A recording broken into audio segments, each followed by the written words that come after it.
السلام علیکم سامعین، 22 صفر المظفر کی تاریخ شروع ہو چکی ہے، 5 اگست سے۔ خبر کا عنوان ہے زیرہ، لونگ اور سونف بھی نقلی بننے لگے ہیں۔ معاملہ حیدرآباد کا ہے، خبر سنیے تفصیل سے۔ پولیس اور متعلقہ محکمے نے ایک مشترکہ کارروائی کرتے ہوئے 13 مسالہ بنانے والی یونٹس پر چھاپے مارے ہیں۔ اس کارروائی میں 25 ٹن ملاوٹ شدہ مسالہ ضبط کیا گیا ہے۔ اس معاملے میں 3 FIR درج کی گئی ہیں اور 3 لوگوں کو پکڑا گیا ہے۔ جانچ کے دوران افسروں نے جو معلومات دریافت کی اس نے سب کو چونکا دیا۔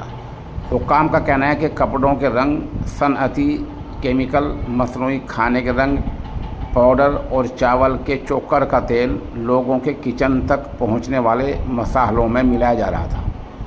ایسا اس لیے کیا جا رہا تھا کہ مصالحے چمکدار اور بھاری نظر آئیں تاکہ زیادہ منافع کمایا جا سکے۔ جانچ سے یہ بات سامنے آئی کہ اس طرح کے ملاوٹ مبینہ طور پر روزمرہ کے مصالحوں جیسے زیرہ، کرم کے بیج، لونگ، سونف اور سرسوں کے بیجوں میں ہو رہی تھی۔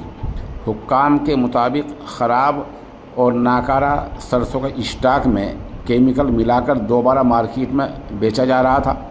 لونگ کے بیجوں کو بھی مصنوعی طریقے سے پینٹ کیا جا رہا تھا تاکہ ان کی اچھی کوالٹی نظر آ سکے۔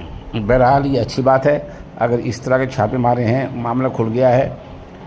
دراصل بات یہ ہے، ملک کی سطح پر اس بارے میں اتنے بڑے گھپلے ہو رہے ہیں کہ ناقابل بیان ہیں۔ جو چیزیں بھی ہم نے گنائی ہیں، یہ چیزیں نہ صرف حیدرآباد میں بلکہ اور بہت سے شہروں میں نقلی بن رہی ہیں اور لوگوں کی صحت جس سے خراب ہو رہی ہے۔ اس معاملے میں بڑے پیمانے پر دھر پکڑ کی اور کریک ڈاؤن کی ضرورت ہے۔